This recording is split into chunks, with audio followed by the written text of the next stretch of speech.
여러분은 죽음에 관해서 경험해 보신 적 있으세요? 전 있거든요. 죽음을 앞둔 사람들은 혼수 상태에도 다 듣고 있다고 임종 자리에서는 말을 조심히 하라고들 하죠. 빛나는 터널에서 죽은 가족들을 만났다거나 유체 이탈을 했다거나 구름 속 천국을 보았다는 등의 이야기는 사람에게 영혼이 있다 없다, 사후 세계가 있다 없다를 가지고 꽤나 오랜 시간 논쟁거리로 작용해 왔습니다. 오늘은 죽음을 간접적으로 접한 사람들의 사후 세계에 대한 증언들과 근사체험이나 임사체험이 죽음의 공포로 인해 튕겨나간 뇌의 뉴런이 만든 단순 환상이라는 견해 등 긍정적 견해와 부정적 견해를 동시에 다뤄봤습니다. 참고로 전 실제로 겪어봤습니다. 영상을 통해서 확인해보시죠.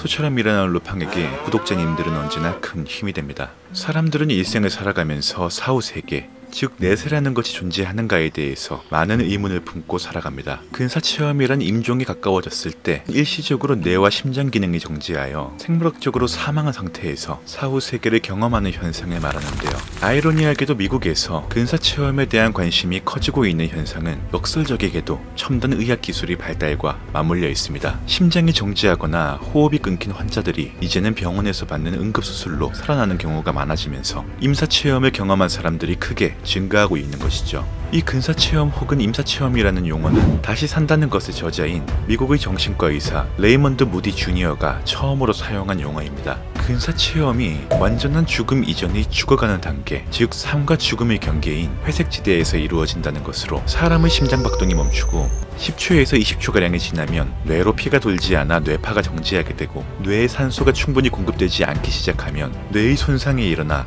뇌가 정지하게 되는 순간에 근사체험을 하게 된다는 것인데요. 주로 심장마비 및 심근경색, 과다출혈로 인한 사망, 폐혈증, 갑작스런 사고사, 뇌손상, 뇌경색, 질식사 등 죽음의 상태에서 경험하게 되며 특히 통계적으로 심장마비로 죽었다가 살아난 사람들 중 무려 10에서 20%의 사람이 근사체험을 한 것으로 보고되고 있습니다. 의학계에서는 이 근사체험과 사후세계의 진실을 밝혀내기 위해 다양한 실험을 감행해온 바 있는데요. 네덜란드의 심장 전문의 핀 반 롬메 박사는 2001년 당시 세계적 의학 학술지인 란셋의 근사체험에 관한 논문을 발표한 바 있으며 그 중에는 다음과 같은 내용이 있었습니다. 내 육체를 이탈해 공중에 떠 숨진 나와 주변 사람들을 바라봤다. 터널을 통과해 돌아가셨던 아버지를 만난 뒤 뒤로 빨려들며 깨어났다. 나선형 터널을 통과하며 내 삶에서 힘들고 행복했던 장면을 파노라마처럼 봤다. 자유롭고 아름다워 돌아오기 싫었다. 롬메 박사는 그 후 1988년부터 1992년까지 네덜란드 병원에서 심장마비로 숨졌다가 다시 깨어난 344명을 대상으로 조사를 진행하게 되었고 죽음의 순간을 기억하는 62명 중 근사체험을 경험한 41명에 대해 소개한 바 있습니다. 그리고 이들이 느낀 죽음에 대한 경험은 제각각으로 나타나게 되었죠. 해당 실험의 결과 통계치는 다음과 같습니다. 죽었다는 사실을 지각한 이가 2명 중 1명꼴인 50%이자 긍정적 감정 경험자가 이보다 조금 높은 56%, 유체 이탈 경험자가 4명 중 1명꼴인 24%이며 터널 통과자는 31%, 그 외에 밝은 빛과의 교신, 황홀하고 아름다운 색 관찰, 천상의 풍경 관찰, 죽은 사람과의 만남, 주마 등 삶과 죽음의 경계를 인지 등 다양한 측면에서 근사체험에 대한 유의미한 결과값이 나왔는데요. 롬메 박사의 말에 따르면 이러한 기묘한 경험을 한 이들은 의학적으로 심장이 멈춰 호흡이 없고 동공반사나 뇌파가 없어 사망했다고 판정을 받은 상태에서 이루어졌으며 이들 대부분은 2에서 3분의 짧은 근사체험으로 인생이 바뀌는 경우가 많았다고 말했습니다. 마치 우리가 어린 시절에 읽었던 찰스 디킨스의 크리스마스 캐럴에 나오는 스크루지가 자신의 죽음을 통쾌해야 하는 마을 주민들을 본 후 꿈에서 깨어나 어려운 이웃에게 선행을 베푸는 사람으로 거듭난 것처럼 말이죠. 조금 더 분명한 유체 이탈에 중점을 둔 사례로 미 뉴욕 주립대의 정신의학자 샘 파니아 박사가 임사체험은 환상이 아닌 실제 의식작용임을 입증하기 위해 영국과 호주 등 15개 대형 병원들과 공동으로 대규모 실험을 벌인 바가 있습니다. 유체 이탈은 신과의 조후, 사후세계 방문 등 다른 임사체험과 달리 객관적 실험 장치를 통해서 연구가 가능했기 때문인데요. 특히 그는 의식이 육체에서 분리되는 유체 이탈이 가능하다면 영혼의 존재 가능성에 대한 실마리를 찾을 수 있다고 여겼습니다. 파이나 박사는 15개 병원에서 생명이 위독한 환자가 실려오는 수술실 선반 곳곳에 100여 개의 사진들을 놓아두고 주장으로 해당 사진들을 환자가 유체 이탈로 허공에서 수술실을 바라보았을 때만 볼 수 있게끔 장치해뒀습니다. 이후 병원의 수술실로 달려온 심장마비 환자 2060명을 대상으로 추적 조사한 결과 아주 흥미로운 사실이 도출되었는데요. 총 2060명 중 330명이 심장마비를 겪고도 살아났으며 이들에 대한 심층 인터뷰를 실시한 결과 9명이 사후세계를 경험하거나 유체 이탈을 한 임사체험을 했다고 증언한 것이죠. 특히 그 중에서도 단 3분간의 심장마비를 경험한 57세 남성의 경우 그 시간 동안 수술실에서 벌어졌던 상황과 그가 유체 이탈 동안 목격한 장면이 일치하였고 허공에 떠서만 볼 수 있는 수술실 선반 위의 사진들 몇 개를 설명하여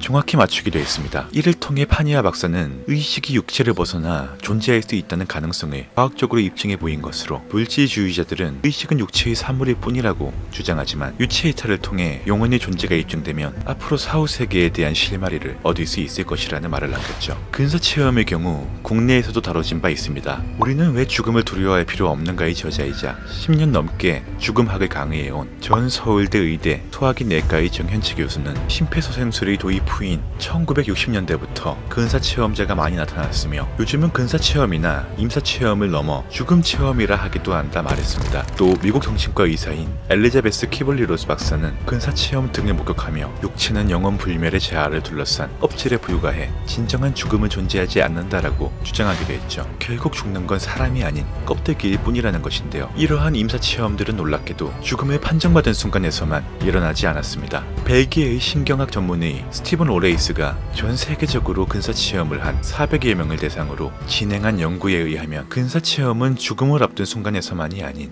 비행기 조종과 같은 급격한 신체적 변화를 유발하는 상황에서도 일어날 수 있다고 주장했습니다. 즉 신체가 극한 위험에 노출되어 급작스러운 체내 혈류 공급에 변화를 만들고 이에 뇌에 공급되는 산소량이 달라질 경우 근사체험이 가능하다는 것인데요. 로레이스는 뇌 영역 중 측두엽이 근사체험 시 가장 활성화되는 영역이며 이에 대한 연구를 통하여 근사체험과 관련된 보다 명확한 과학적 설명이 가능할 것이라고 주장했습니다. 실제로 제 경우 죽음을 느낄 정도로 큰 사고에서 주마 등을 경험한 바 있습니다. 초등학교 5학년이었던 12살 당시 심부름으로 여동생을 데리고 횡단보도 건너편 신문을 가지러 가고 있었습니다. 당시 4살 배기였던 동생을 데리고 같이 건너가면 시간이 오래 걸리니 신호가 바뀌는 것을 본 직후 홀로 뛰어가게 되었고 당시 무면허에 음주에 신호 위반과 속도 위반을 한 1톤 트럭에 치여 2m가량을 떴다가 바닥에 꽂히게 되었습니다. 당시 포터가 반파될 정도로 정말 안 죽은 게 신기할 정도였는데요. 당시 허공에서 앞에서 소리 지르던 2명의 여고생과 그 옆에 서 있던 보따리 매는 할머니, 뒤편의 아저씨들과 멍하게 서 있던 여동생, 정차되어 있던 차량들과 책상까지 시간이 멈춘 상태에서 하나씩 또렷하게 보이던 기억이 납니다. 이후 일순간의 기절과 함께 다리를 절단할 뻔하기도 했지만 정말 운이 좋아서 살아남게 되었습니다. 결과적으로 근사체험은 단순히 죽음의 순간을 넘어 뇌의 충격과 연관이 있다는 쪽에 개인적 견해를 더할 수 있습니다. 물론 해당 가설에 밝혀진 진실은 없습니다. 지금부터는 이 근사체험과 사후세계 등에 존재하는 부정적 견해들을 위주로 살펴보겠습니다. 미국에서는 근사체험이 단순히 꿈의 연장선일 수 있다는 측면에서 자각몽으로 실험을 진행한 바 있습니다. 미국 유체이탈 체험 연구센터의 라두가 소장은 각각 10명에서 20명의 지원자로 채워진 4개 집단의 사람들에게 자각몽을 꾸게 하는 훈련을 시켰고 꿈속에서 유체이탈이 가능해진 사람들을 선별하여 근사체험의 전형적인 이야기를 꿈꾸라고 지시했습니다. 결과는 놀랍게도 18명의 참가자들이 빛의 터널을 통과하거나 사망한 가족을 만나기도 하는 등 앞서 언급된 현상들을 직접 경험하게 된 것으로 나타났습니다. 근사체험이 사후세계의 증거가 아닌 꿈에 연관된 것으로 결론 내려지게 되는 순간이었죠. 다음 부정론은 뇌내 현상설로 근사체험의 실체는 없고 단지 뇌의 환각작용에 불과하다는 입장입니다. 즉 심리적 현상에 불과한 사후세계는 무의식적이고 잠재의식적인 두뇌활동의 일환으로 이에 대해 많은 의학자들이 죽어가는 뇌, 즉 다잉 브레인의 가설을 제시합니다. 사람은 사망할 때 뇌의 각 영역에서 필요로 하는 산소 및 혈액 양의 차이로 인하여 부위마다 활동이 정지하게 되기까지 시간차가 존재하는데 활동이 완전히 정지되지 않은 영역을 통해서 근사체험이 가능하다는 것입니다. 신경외과에서 간지를 치료하기 위해 뇌수술을 할 경우 뇌의 측두엽에 전기자극을 가하면 환자가 빛 같은 것을 보기도 하고 저산소증이나 마취제, 환각제를 투여할 경우에도 이러한 경험을 할 수 있기 때문에 근사체험은 뇌 기능이 마비되기 직전에 일어나는 환상일 뿐이라는 것이고 마취 전문의 제랄드 웨어리는 근사체험이 마취에 의한 현상으로 전신 마취용 환각제 성분으로 일어날 뿐이라고 말했습니다. 또한 이는 뇌의 산소 부족으로 자주 나타나는 현상이며 뇌 기능이 마비되기 직전에 일어나는 환각적 근사체험이라고 주장했죠. 결론적으로 추가적으로 부정설에서는 근사 체험 중에 죽은 가족을 만나는 체험의 경우